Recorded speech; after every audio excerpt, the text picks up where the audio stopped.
देखकर उनको भी शुभकामनाएं दें। देवयानी जी, संगीता जी से विनती करूंगा कि अपने बहन को श्रद्धांजलि दें।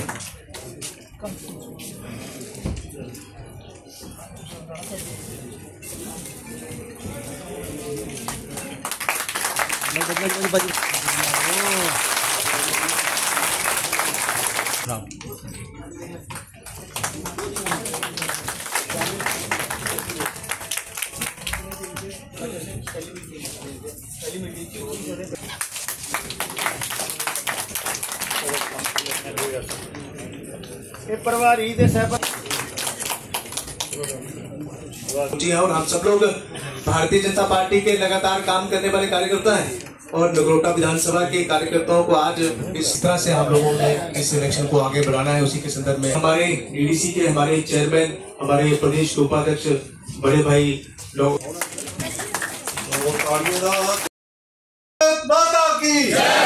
Bharatiya Janata party, Bharatiya Janata party. हमारे दोनों महामंत्री देवयानी राणा जी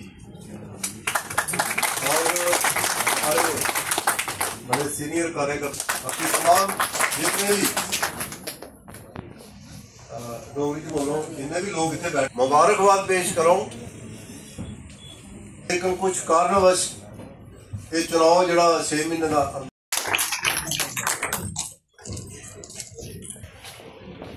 कि आपने हमें इस लायक समझा कि विश्व की सबसे बड़ी पार्टी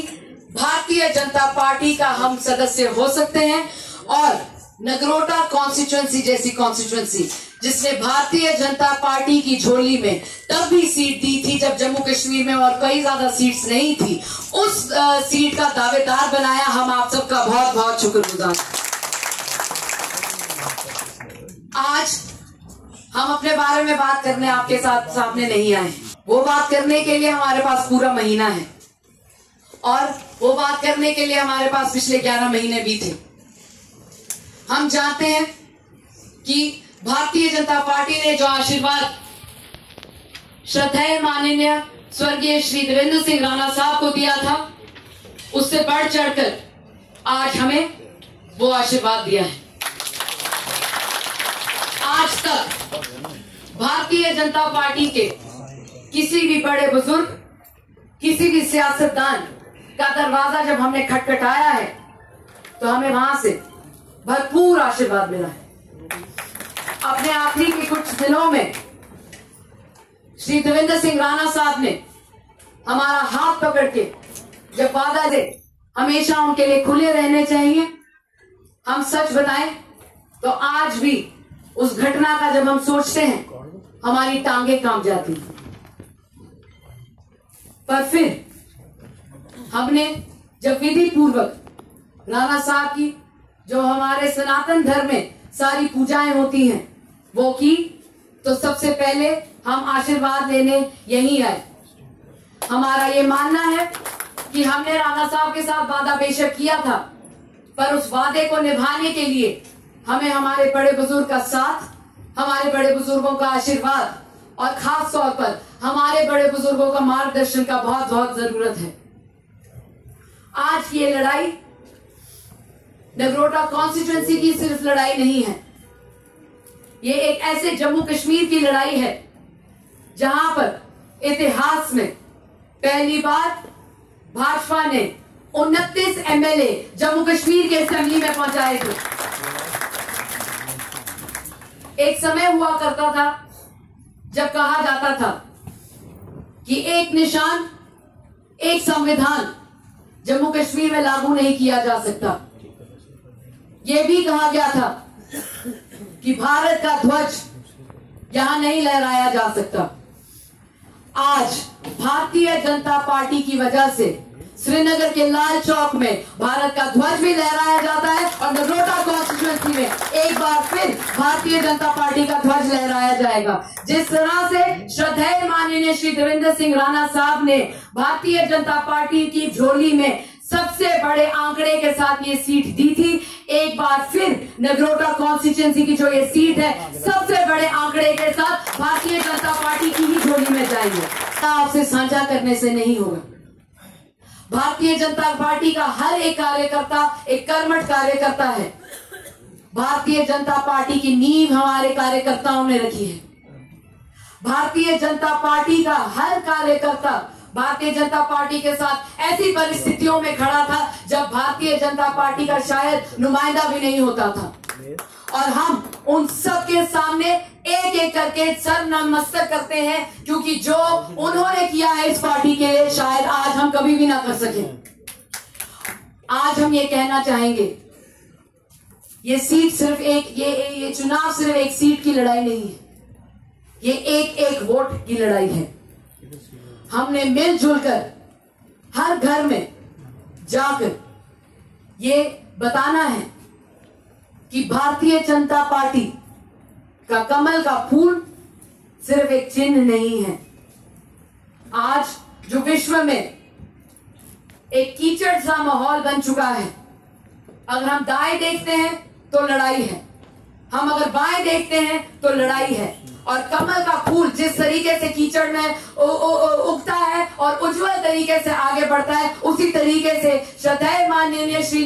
प्रधानमंत्री श्री नरेंद्र मोदी जी के नेतृत्व में, श्रद्धेय माननीय गृह मंत्री श्री अमित शाह जी के नेतृत्व में, श्रद्धेय माननीय पार्टी के अध्यक्ष श्री जेपी नड्डा साहब के, श्रद्धेय माननीय नेशनल जनरल सेक्रेटरी श्री तरुण चुग साहब के नेतृत्व में जिस तरीके से जम्मू कश्मीर में भी कमल का फूल उगाया है, अब इस कमल का फूल का अगर हमने 28 आंकड़ा दिया है, हमें वापस से उसे 29 में लाना है। और अगर ऊपर वाले ने चाहा एक बार फिर यहाँ पर जो पार्टी असेंबली में बहुमत से आएगी वो भारतीय जनता पार्टी की आएगी। और जिस तरह से कहा गया था कि जम्मू कश्मीर में कभी भारतीय जनता पार्टी का आगे प्रभारी और जो अध्यक्ष हैं वो एक पार्टी नहीं हमारी बना पाएंगे, एक असेंबली में हमें नहीं उतार पाएंगे, ये तो उन्होंने साबित कर दिया है कि अगर भारतीय जनता पार्टी एक निर्णय ले लेती है तो उसको अर्जुन की आंख की तरह देखती है। तो मुझे पूरा उम्मीद है हमारे बड़े बुजुर्गों के नेतृत्व में हम असेंबली में भी भारतीय जनता पार्टी की मेजॉरिटी लेकर आएंगे। जिनके स्वागत समारोह में हम सब